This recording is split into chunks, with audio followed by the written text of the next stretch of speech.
Bom dia, minha gente. Bom dia. Nesse friozinho, todo mundo já acordando um bom dia, né?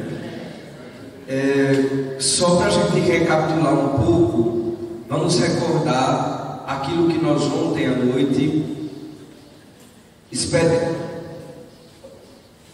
sei se a palavra é bem estudada, não. Aqui que nós vimos ontem à noite, a palavra melhor é essa.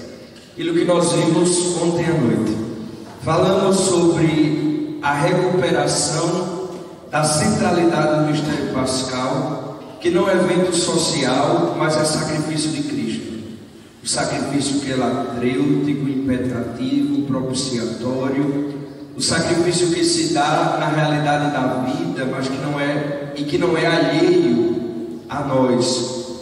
Falamos sobre a questão da espiritualidade litúrgica como fonte de espiritualidade cristã. A espiritualidade litúrgica que ilumina a oração pessoal e devocional. Falamos sobre o ritmo da espiritualidade cristã, que deve ser sempre iluminado pela liturgia e que não deve ser, portanto, invertido em seu sentido. Todo mundo ainda recorda mais ou menos isso aí? Recorda? Pronto, então ontem nós paramos e vamos retomar hoje o tema do ano litúrgico e da missa, parte por parte, digamos assim, a arte de celebrar, né?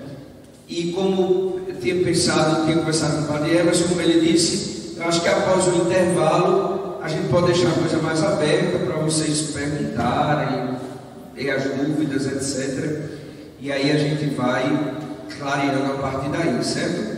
Mas ao longo do tempo que eu vou falando também, à medida que vocês quiserem, podem intervir, não tem problema, podem perguntar, questionar, não tem dificuldade, certo? Então, para falar do ano litúrgico, em primeiro lugar, é preciso termos claro uma coisa que ontem eu já tocava.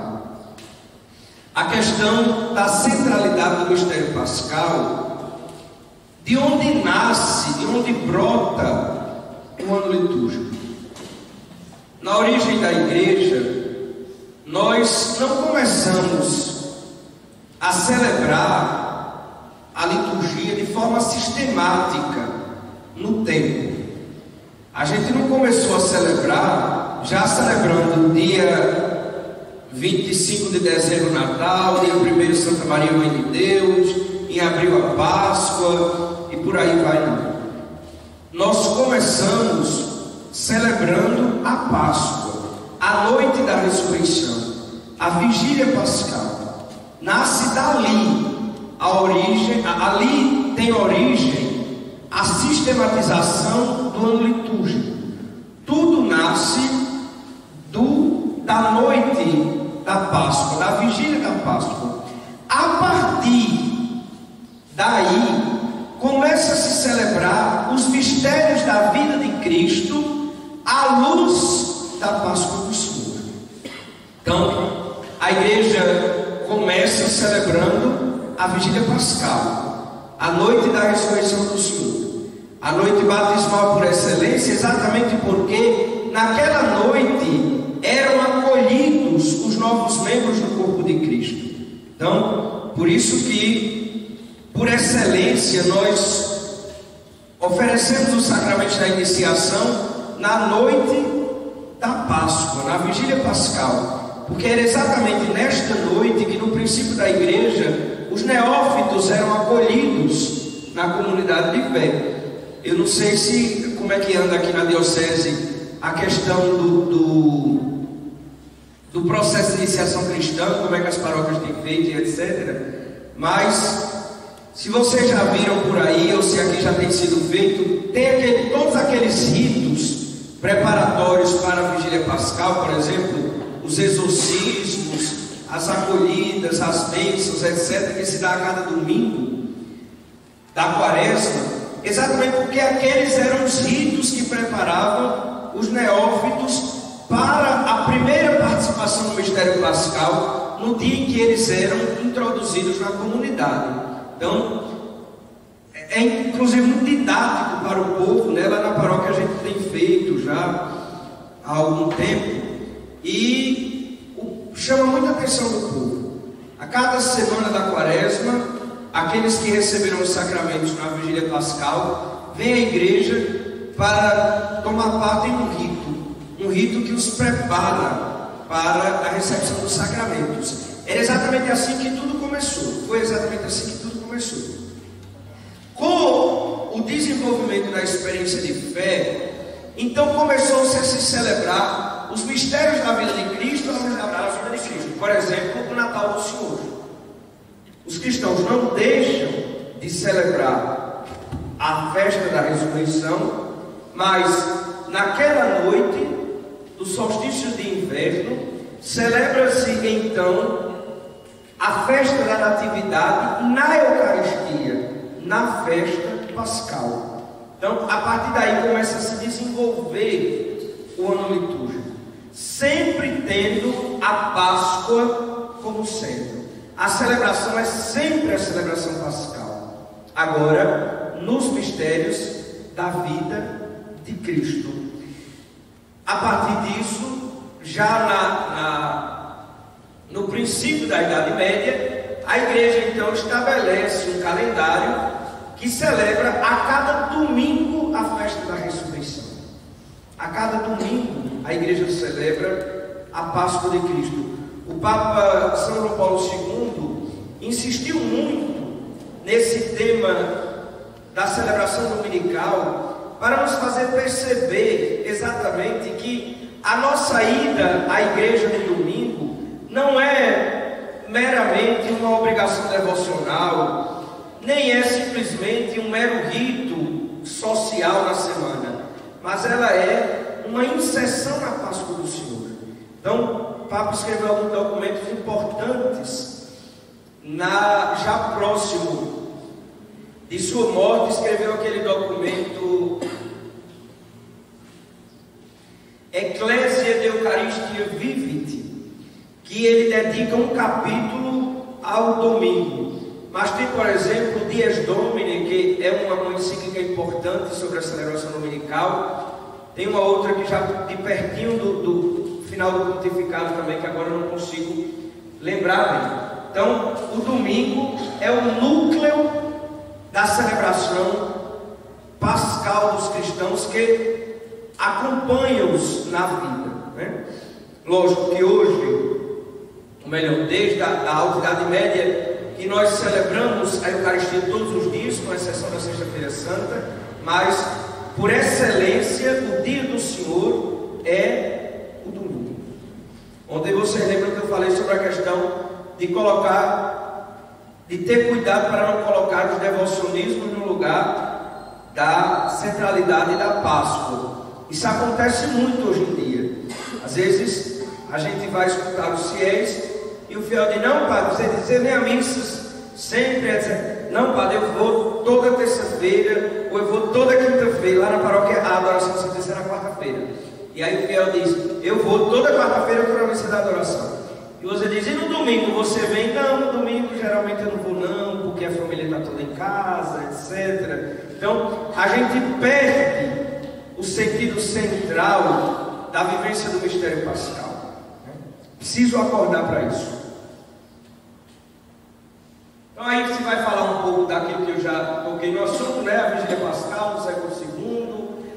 A partir do século IV já se tem notícia do desenvolvimento do Tríduo Pascal. Por exemplo, os relatos, eu acho que nos relatos de Orígenes se fala de um grande jejum antes da festa da Páscoa. Ou seja, já os primeiros indícios da celebração da Sexta-feira Santa e etc. Isso aí nós já estamos no século IV. O Tríduo Pascal, como um único ato litúrgico, nós só temos relatos a partir do século VIII, no século IX, mais ou menos. Mas já aí no século IV já se tem alguns indícios.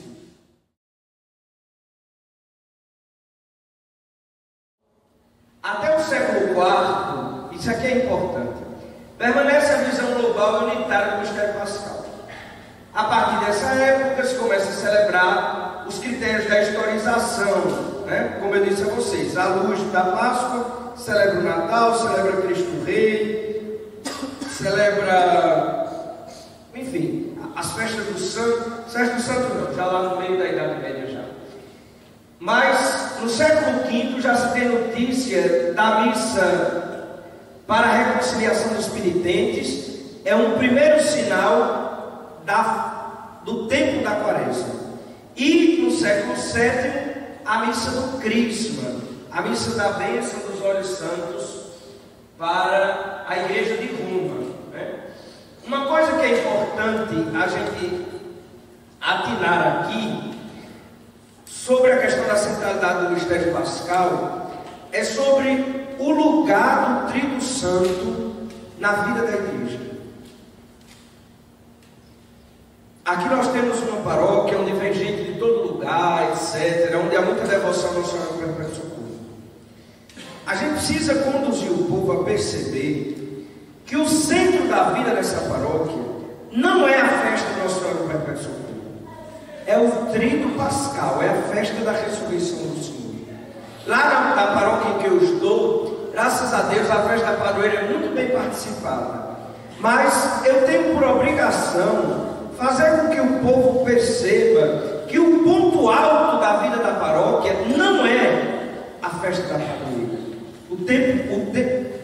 O ápice da vida da paróquia é o Tríduo Pascal, a única celebração pascal, né?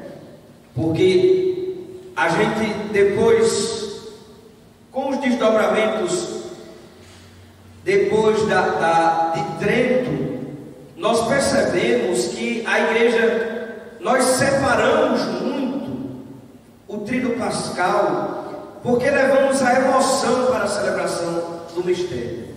Mas se a gente parar para observar, o Tríduo Pascal constitui uma única celebração. Não são três celebrações distintas. Até ritualmente você percebe isso. Por exemplo, na Quinta-feira Santa, o padre começa a celebração com o sinal da cruz, como toda missa, não é assim? Mas se vocês pararem para observar, na missa da Quinta-feira Santa não tem bênção. Após a oração começa a transladação do Santíssimo. Na Sexta-feira Santa, o padre entra na igreja, se prostra, começa a oremos. Não tem o sinal da cruz para iniciar a celebração. Quando termina a celebração da ação litúrgica da Paixão do Senhor, também não tem bênção. Após a comunhão, os fiéis se retiram em silêncio. No sábado, quando começa a vigília pascal, que o padre chega diante do fogo santo, também não faz o sinal da cruz. Ele já começa convocando o povo à oração. Os fiéis só recebem a bênção no final da vigília pascal. Ou seja, a celebração iniciou lá na quinta-feira e ela só termina no final da bênção pascal. É uma única celebração, em 3 atos, mas é uma única. Na Quinta-feira Santa, a gente celebra o lava-pés, que é um rito, é um gesto, é expressão da narrativa de São João, mas não é o centro da celebração da Quinta-feira Santa. Na Sexta-feira Santa, a gente beija a cruz, é também um rito. No Sábado Santo, a gente abençoa a água batismal, é também um rito. Mas nós não podemos perder o fio da meada que nos conduz a uma única experiência pascal. Nós passamos pela instituição do sacrifício, o gesto de amor, a tradução do sacrifício, passamos pelo mistério da dor, do sofrimento, da agonia, da cruz, acolhemos aqueles, abençoamos a luz que é sinal da vida, acolhemos aqueles que são incorporados em Cristo, proclamamos a vitória de Cristo, experimentamos esta vitória na Eucaristia, celebrando um único mistério. Então, vai falar aí exatamente daquilo que eu disse, né? O tempo do Natal, o Advento, os primeiros relatos do Advento estão na tradição espanhola, né? Preparação das festas epifânicas, porque originalmente na Igreja do Oriente até hoje é assim. A grande celebração do Natal não era a da noite da Natividade, era da festa da Epifania, que a gente chama popularmente de festa de Reis, né? Até hoje na Igreja do Oriente é assim. A grande festa não é a noite do Natal, é o dia da Epifania. Por quê? Porque a Igreja, os cristãos orientais se devotaram mais, digamos assim, não sei se a palavra melhor é essa, para o gesto do reconhecimento. Porque nos magos do Oriente a humanidade reconhece, a gente reza no prefácio daquele dia, né? A sua humanidade, a sua divindade invisível aos nossos olhos, né? Os magos do Oriente reconhecem Jesus e a partir dali se desenvolve então o mistério da Epifania. Então a grande festa do Natal, digamos assim, se concentrava originalmente na festa da Epifania do Senhor.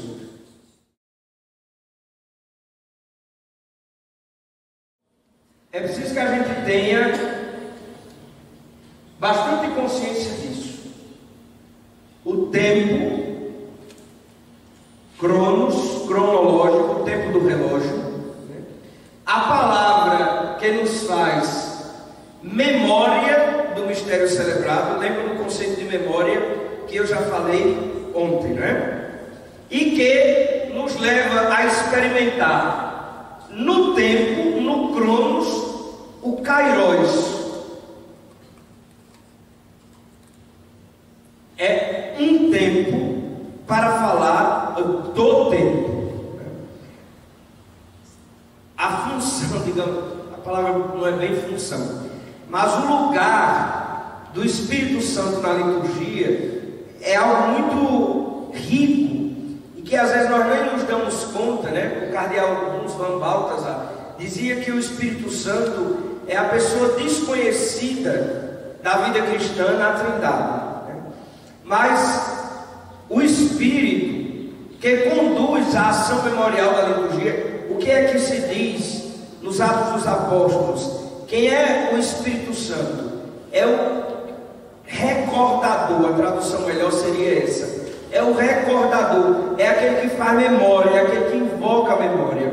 Quando o padre celebra o mistério pascal, no centro da Eucaristia, a epiclese é exatamente a invocação do Espírito Santo para que ele faça com que a memória aconteça. A memória como ação presente, né? Então, quando eu celebro, por exemplo, a Quaresma, eu celebro um tempo, 40 dias, um tempo cronológico, um tempo de relógio, 40 dias, em que, a partir da experiência do Espírito que me conduz, eu me preparo para celebrar o tempo, a Páscoa de Cristo, que se dá de três modos: pela ação sacramental, se dá no altar da liturgia, o altar da liturgia que nos alimenta para traduzirmos o mistério pascal no altar da vida, enquanto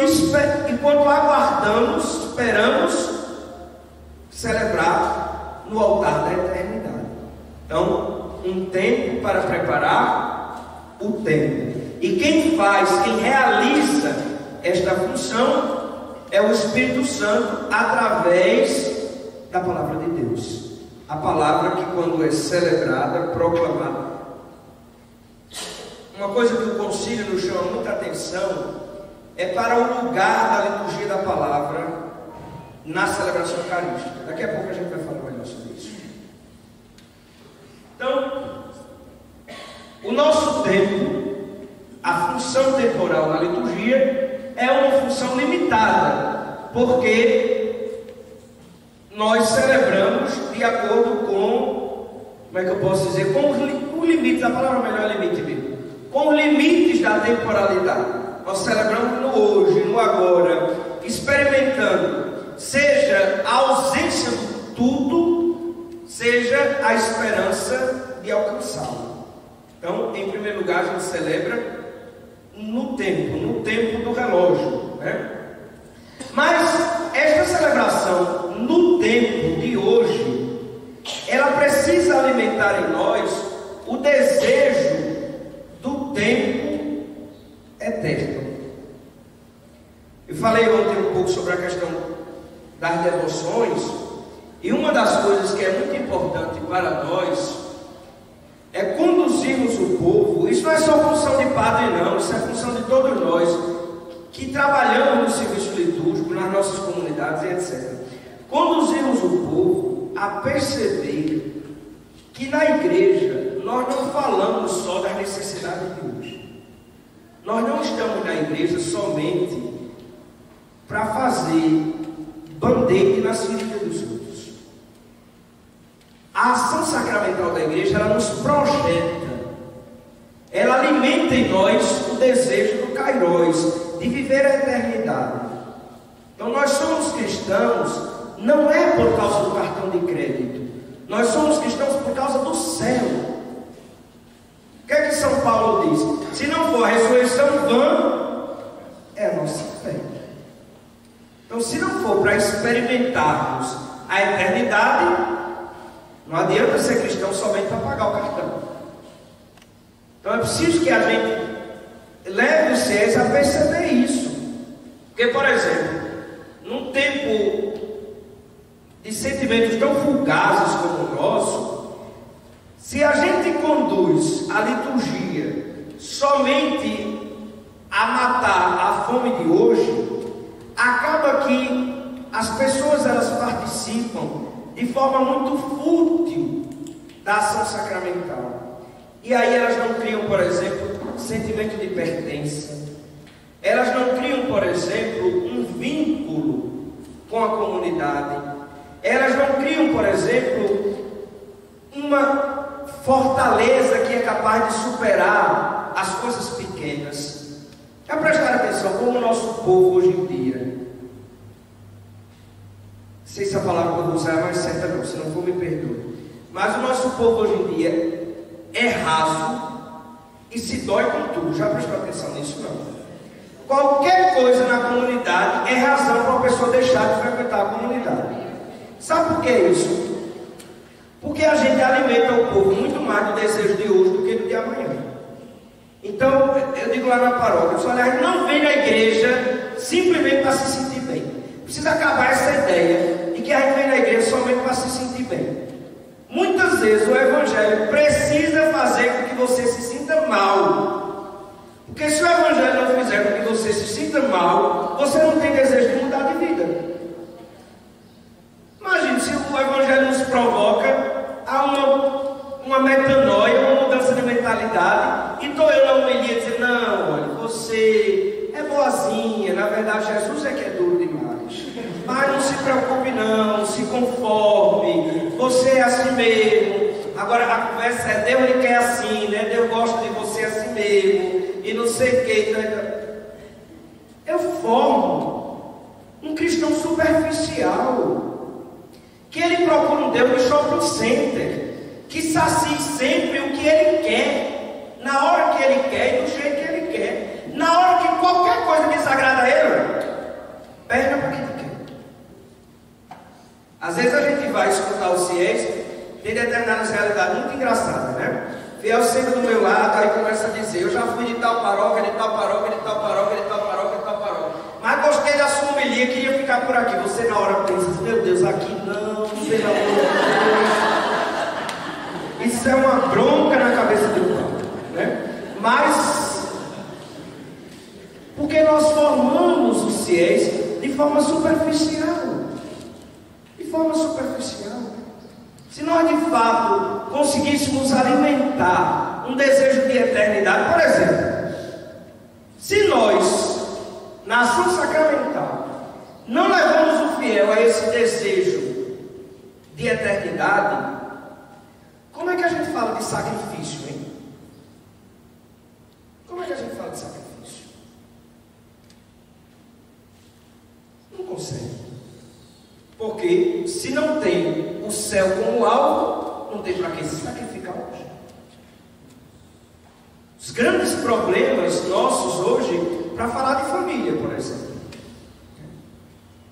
Como é que a gente diz a um pai que ele precisa lutar pelo filho dele, se a gente não consegue conduzir os fiéis a um desejo de eternidade?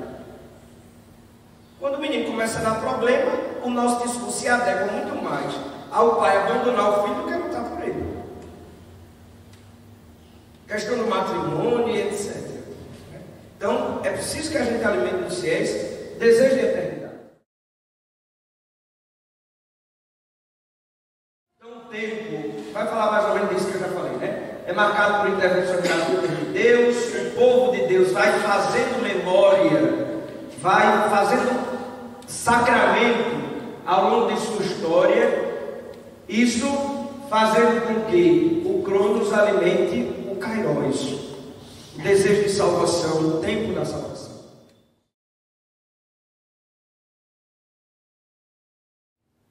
A grande intervenção na história da humanidade é a pessoa de Jesus, o mistério da encarnação.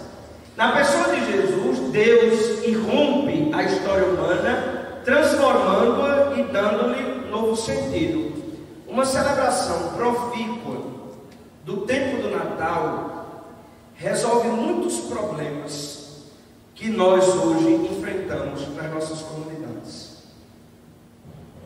Eu não sei se aqui tem a experiência das celebrações da palavra, não sei como é que funciona, só é missa e etc. Talvez alguns de vocês conduzam as reflexões dominicais além dos padres. É preciso que a gente tenha cuidado, ou melhor, é preciso que a gente tenha zelo por aquilo que a gente diz ao povo nas homilias, nas reflexões da palavra de Deus, para que a gente conduza o povo a um verdadeiro sentimento de vida cristã, a uma identificação verdadeira com Jesus.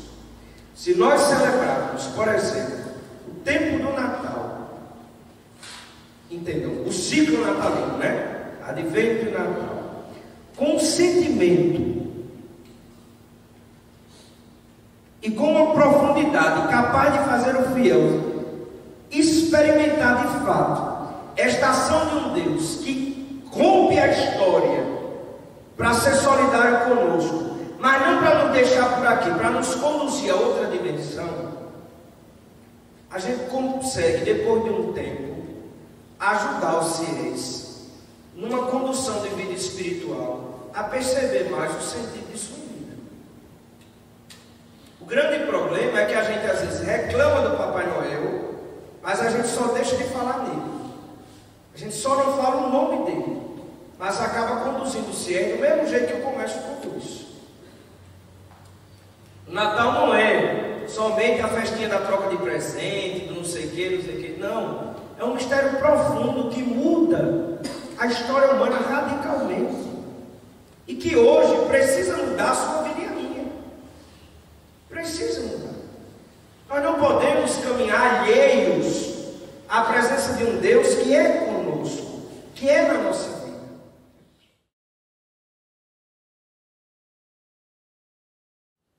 Então as celebrações acontecem em ritmo diário, em ritmo semanal, em ritmo anual. Precisa se acordar para a valorização da Eucaristia Dominical num ciclo, no tempo. Cada celebração dominical não é cada celebração dominical. Cada celebração dominical é a Páscoa de Cristo, vivida no tempo, presente no tempo, em um ciclo de vida espiritual. Se a gente selecionar as missas dominicais, a gente acaba esvaziando o sentido do mistério celebrado. Esvazia. Você vê, por exemplo, Quaresma. Ele está lá a Quaresma toda. Aí, de repente, no meio da Quaresma tem a festa de São José. Lá pela segunda, terceira semana da Quaresma. Dia de São José, dia 19 de março. É solenidade na igreja. De 18 para trás, de 20 para frente, é Quaresma. É Quaresma. fiel não pode vir para a igreja. Se dia 18 é um domingo, ele quando chega na igreja dia 18 para a missa, ele tem o direito de participar da missa do segundo domingo da quaresma. Não é a missa de São José. Dia de São José é dia 19. Porque aí o padre falou na quaresma no primeiro domingo, aí o fiel se enganando todinho com 10 dias de festa de São José. Lá no terceiro domingo vai se falar em quaresma de novo. Não pode. Lá na paróquia quando eu cheguei foi uma guerra. Tem uma capela de São José.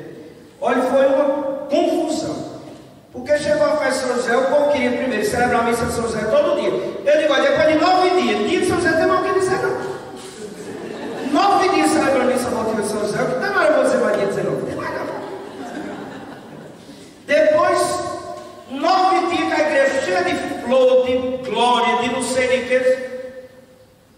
Se fosse para celebrar 9 dias, a igreja tinha dito, dia de São José é do dia 11 ao dia 19. Mas a igreja diz que dia de São José é dia 19. Então, de 11 a 18, a missa é da quaresma. Sem glória, sem flor dentro da igreja, paramento roxo, canos da quaresma, tudo normal. Dia 19, aí a gente celebra São José. Senão você desvirtua o sentido do ano litúrgico. Fiel não faz a experiência. Eu não consigo entender, talvez o Padre Emerson possa me ajudar, ele que conhece muitos padres por aí, é religioso, né? Como é que um padre tem criatividade para celebrar o mesmo santo durante 10 dias numa igreja? Eu não aguento não. Eu não aguento não. A mesma leitura, a mesma oração, o mesmo prefácio, eu não consigo. Chega a festa na paróquia, Nossa Senhora do Rosário. Aí cada noite uma missa votiva de Nossa Senhora, com a leitura de Nossa Senhora, pelo amor de Deus.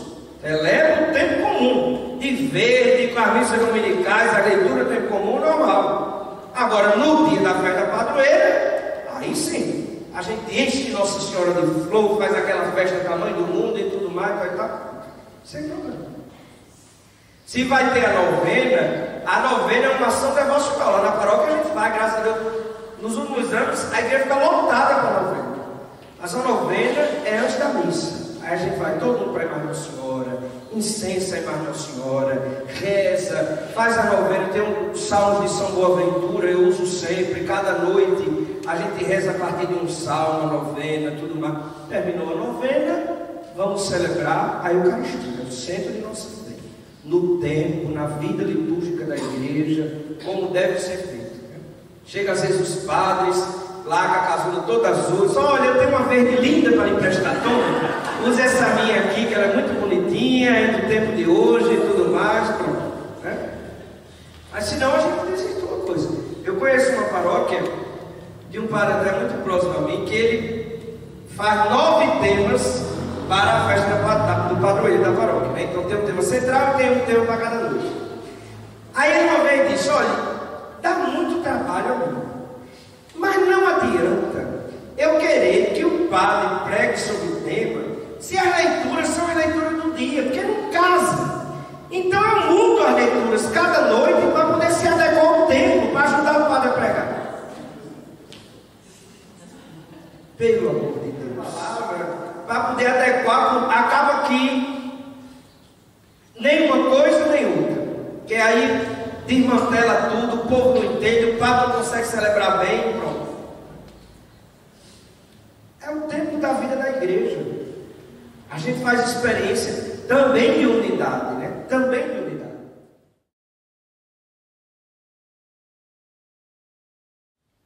Se falou aqui um pouco também sobre a liturgia das horas, né? Eu não sei se há alguma experiência aqui na paróquia em relação à liturgia das horas. A igreja que reza no tempo, né?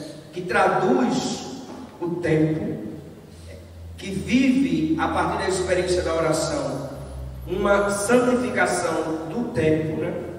Hoje em dia já há muitos fiéis que rezam a liturgia das horas nas nossas paróquias, nas nossas comunidades.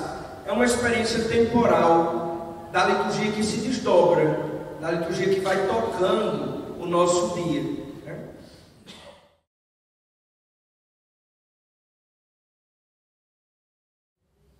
A partir daí, a questão do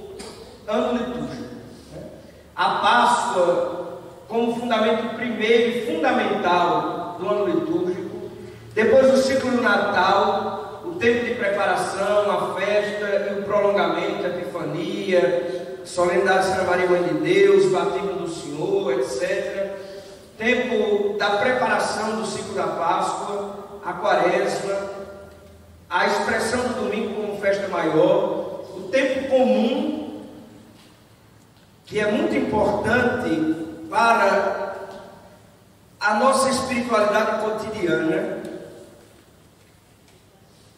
Durante séculos, a igreja foi fazendo uma experiência, digamos assim, de evolução, a tal ponto de perceber a riqueza do tempo comum. São 34 semanas, mas 34 semanas que nos levam à experiência da santificação ordinária, de um Deus que nos santifica no nosso dia a dia, lá na realidade, lá na sua família, na sua casa, com as suas realidades, né?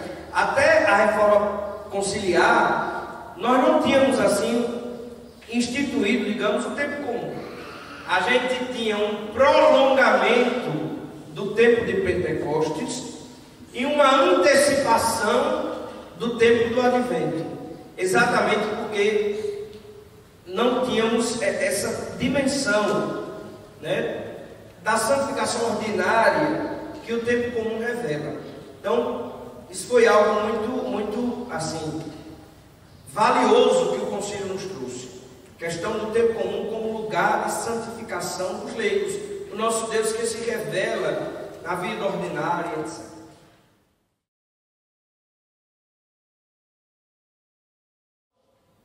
Aqui nós, digamos assim, encerramos essa parte para começar a questão da missa, da arte de celebrar, né?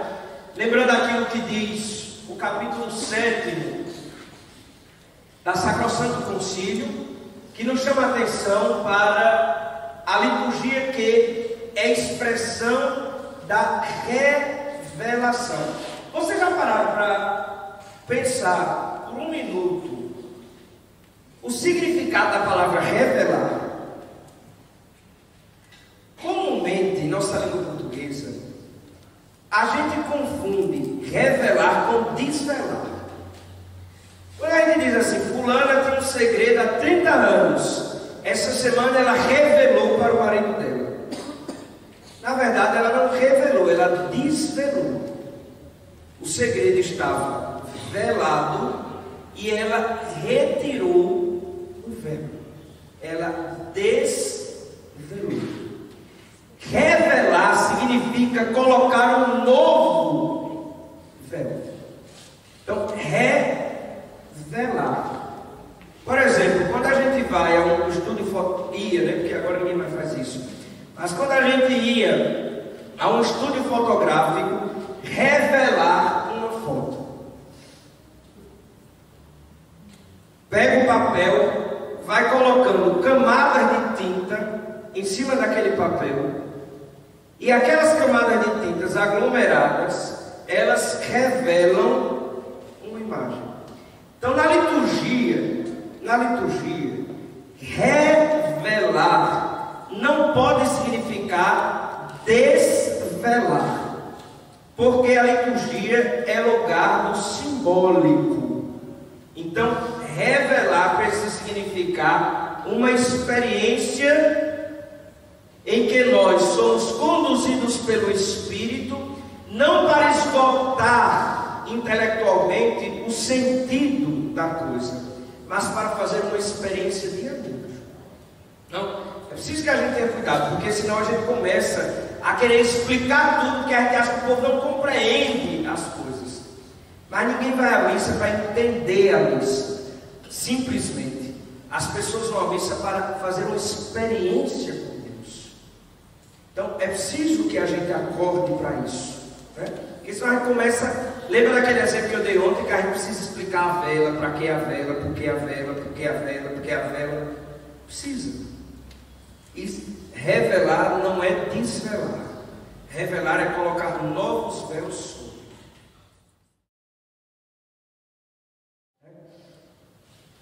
lugar, vamos levar adiante, vamos recordar, melhor dizendo, aquelas ideias centrais que nós ontem experimentamos: sacrifício, ação de graças, experiência de Deus, experiência no tempo, mas não do tempo, porque é uma experiência de eternidade. Uma ideia central para compreendermos a arte celebrante, que me chama muita atenção, é a ideia de uma orquestra, de uma grande orquestra. O padre... esqueci o nome do padre. É um padre aqui da faixa de Belo Horizonte. Não me lembro agora. Ele tem um livro muito interessante chamado A Igreja e Seus Ministérios, que nos chama a atenção exatamente para o sentido de compreendermos que a celebração litúrgica, ela é um serviço ordenado e harmonioso. Imagine, por exemplo, uma orquestra. Quando nós que não compreendemos, eu que não compreendo muito de música, vou a um concerto, sento lá no teatro e eu escuto uma música que me apraz e me encanta, que me leva a uma experiência de transcendência, de arte.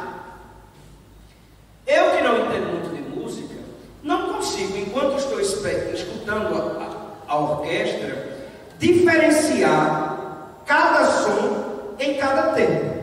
Às vezes até quem é um bom músico não consegue, assim, com tanta perfeição, dizer: olha, o sax está agora em tal nota, mas sei lá, o violoncelo está, sei lá, duas coisas abaixo, assim, sei lá. Não entendo mesmo, mas, por exemplo, mas dá para perceber. Então, quem está lá no teatro escutando, está escutando a orquestra, a música, a melodia que agrada e que leva a uma experiência. Entretanto, sem que cada instrumento ou cada músico trabalhe em prol da harmonia da orquestra,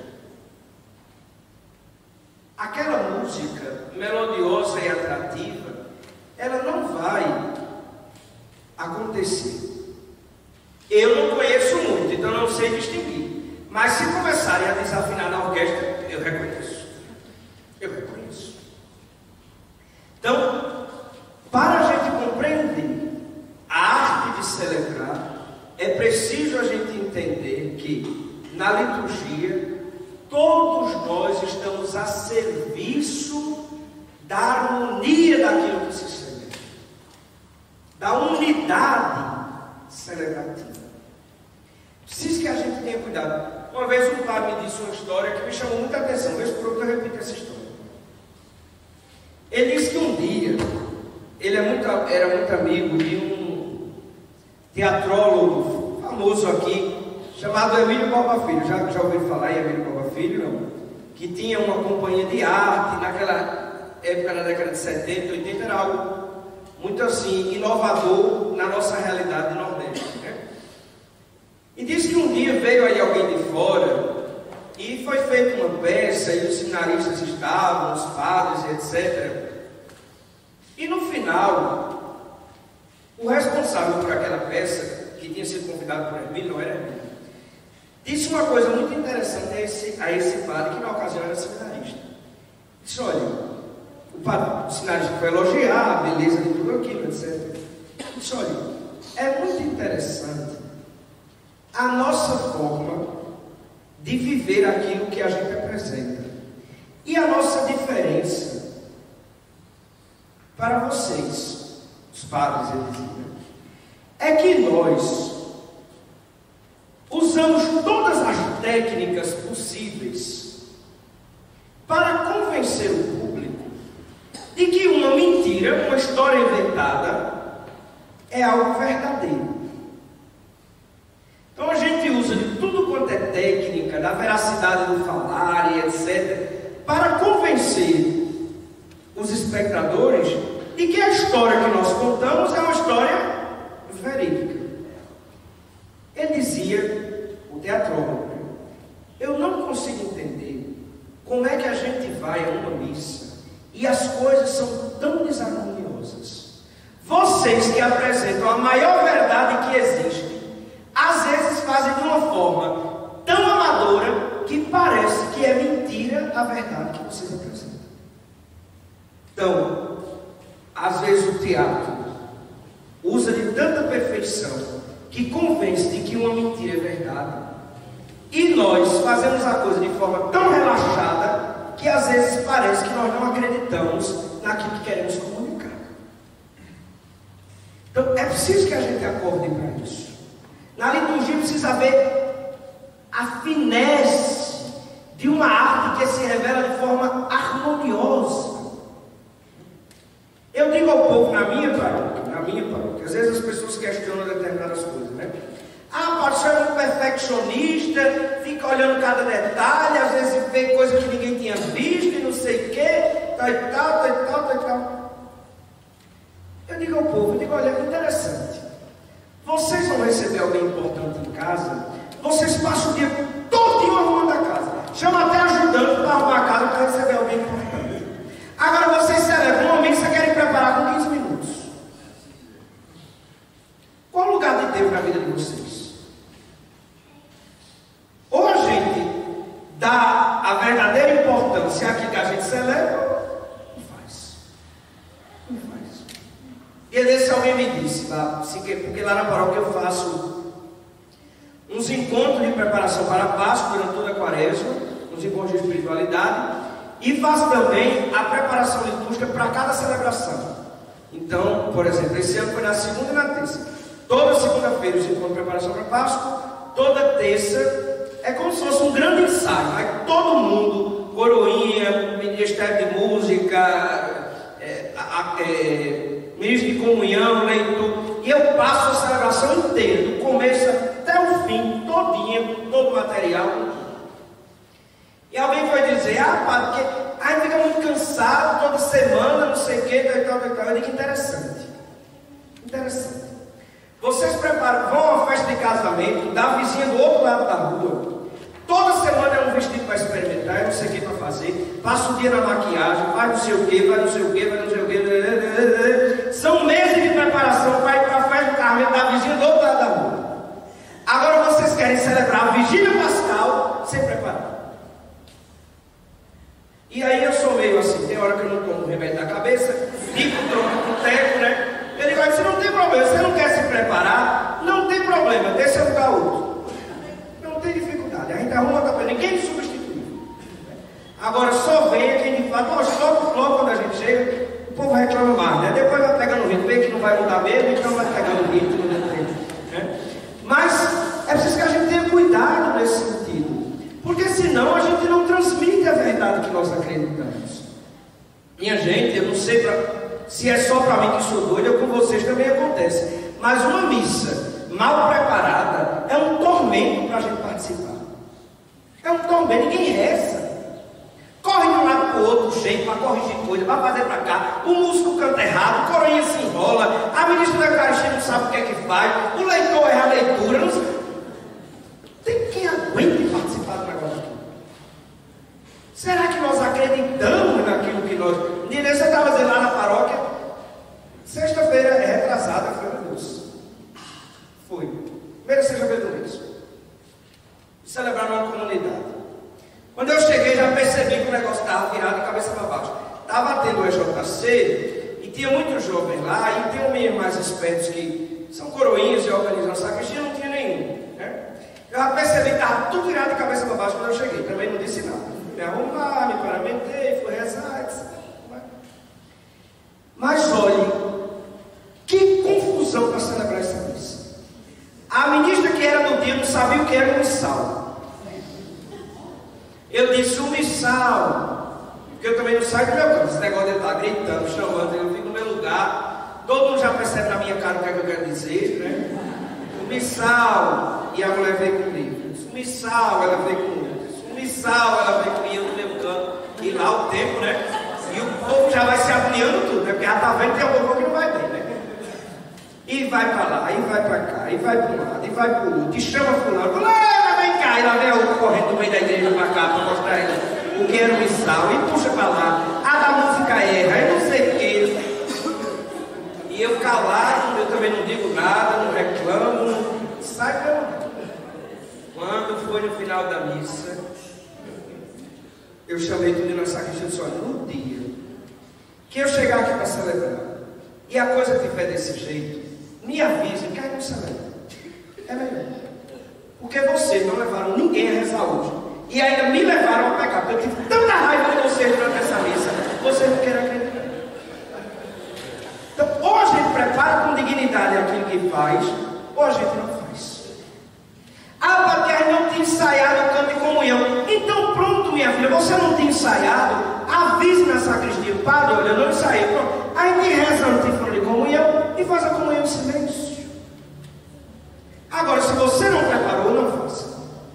Porque você desarmoniza tudo, atrapalha. Imagina, o cara do violoncelo que está lá na ponta, ele lá.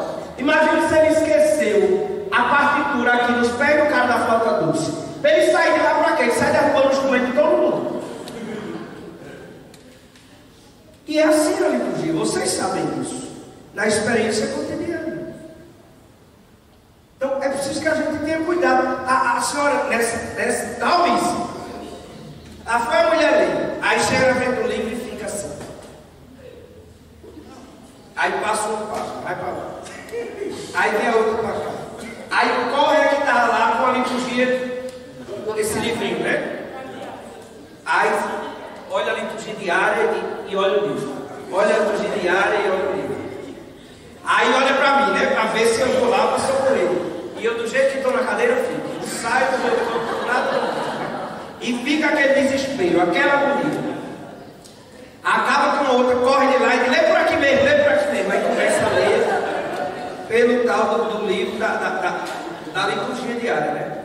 Eu digo, como é que você vai proclamar a palavra de Deus e você não teve nem curiosidade de olhar lá no livro o que era que você ia ler? Você não sabe nem onde é que está, senhor. Pois é, você não teve coragem nem sequer de olhar. Então não vá, é melhor. É como se o cara chegasse lá no piano sem saber minimamente, nem sequer dar uma olhada na partitura. Vocês acham que ele automaticamente, não tem músico no mundo que automaticamente ele decifra uma partitura, não tem. Ele vai ali, olha uma vez, olha duas, cada um tem uma forma de marcar a partitura, ler, reler, para poder experimentar e levar as pessoas àquela experiência musical. Então, o conceito de harmonia no ministério litúrgico precisam estar muito afinados. Depois, o cara do violoncelo, ele só toca o violoncelo dele. O cara do saxofone, ele só toca o saxofone. O cara da flauta doce, ele só toca a flauta doce. Se você é ministro da comunhão, seja ministro da comunhão. Se você é proclamador da palavra de Deus, seja proclamador da palavra de Deus. Se você é coroinha, seja coroinha. Se você é padre, seja padre. Esse negócio de uma pessoa só, que faz tudo na liturgia, é um desmantelo sem fim. Corre para um lado, corre para o outro, e vai para lá. Agora mesmo, vigília pascal. Padre, não tem salmistas para os 7 salmos. A gente que está lá no corpo pode descer? Não, a gente vai arrumar. Aí vai arrumar, já terminou a vez. Olha, os salmistas que estão por aí, que não apareceram ainda, vem aqui na sacristia. Qual salmo você vai fazer? Não, padre, eu não vou fazer não, porque eu vou para Gravatar. Vai não, porque Semana Santa você está na igreja, né? Vai para Gravatar, você não buscar Gravatar. Você vai na igreja. Você é salmista, você tem que estar a serviço do seu ministério. Não está em Gravatar fazendo festa não. Vá depois, no outro final de semana, um cristão que na Semana Santa não está na sua paróquia, fluviando pelo meio do mundo. Então, é preciso que a gente acorde. O cara que está lá na música, ele está a serviço do ministério de música. O salmista é outro ministério. É outro ministério. O padre está presidindo, ele está lá para presidir a Eucaristia. Ele não está lá para ser nada além disso. Então é preciso que a gente tenha esse fino trato para poder conduzir a harmonia da liturgia. Senão a gente não consegue. Senão a gente não consegue. Logo que eu cheguei na paróquia, tinha uma conversa de que às vezes faltava um músico, aí chegava alguém com um violão, só padre, eu toco e o senhor vai me ajudando aí a cantar. Uma vez eu fiz, 2 vezes eu fiz, na terceira vez eu disse, sabe uma coisa? Faz assim, faz só instrumental, toca teu violão, se não tiver ninguém para tocar, não tem problema, agora eu sou padre, não vou cantar a missa não. Quem tiver de cantar a missa, canta.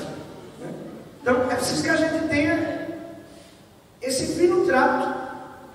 Porque também, se a gente não faz isso, a gente gera a irresponsabilidade do povo. O povo começa a dizer, tem problema, se eu faltar o padre faz. Se o coroinha faltar, tem uma ministra lá que é desenrolada, ela mesmo prepara a sua vontade. Não, cada um exerça a sua função. A sua função. Para que haja harmonia. Para que haja harmonia. Lembra da palavra que nós usamos? A arte de celebrar. A arte de celebrar. Se numa arte os serviços artísticos não estão em harmonia, vocês já tentaram entender um quadro de arte moderna? Já tentaram entender? Eu sou uma pessoa extremamente limitada intelectualmente, porque eu olho para aquele bocado de tinta misturada, eu não entendo absolutamente nada ali. Eu tenho uma amiga que fez mestrado comigo que é muito engraçada, ela é uma médica, e o marido dela gosta muito de arte moderna. Aí ela me disse que de vez em quando tem assim uma exposição de arte moderna lá no MASP de São Paulo. Aí ele compra os bilhetes, viaja para São Paulo para ver aqui. Ela disse que um dia desse abusou, só Zé Henrique, se você quiser vir esse negócio, você venha sozinho. Porque eu não vou perder meu tempo com isso não. Você não me convence que você consegue entender o que é que tem nesse quadro, porque você não consegue. Você acha bonito porque seus amigos disseram que é bonito, mas que você entende o que é que tem aqui, não entende. Você vai à exposição de arte moderna, um bocado de ferro, retorcido, sem forma, sem jeito. Aí fica todo mundo.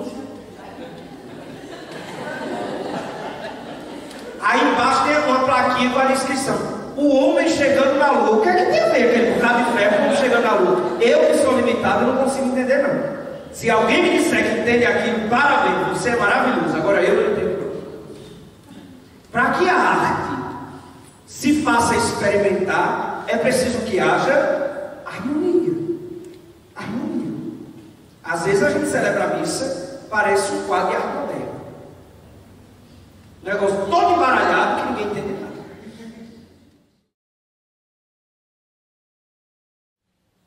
Quando assistimos à missa, devemos participar com o maior interesse e devoção, tratando de alcançar o máximo fruto.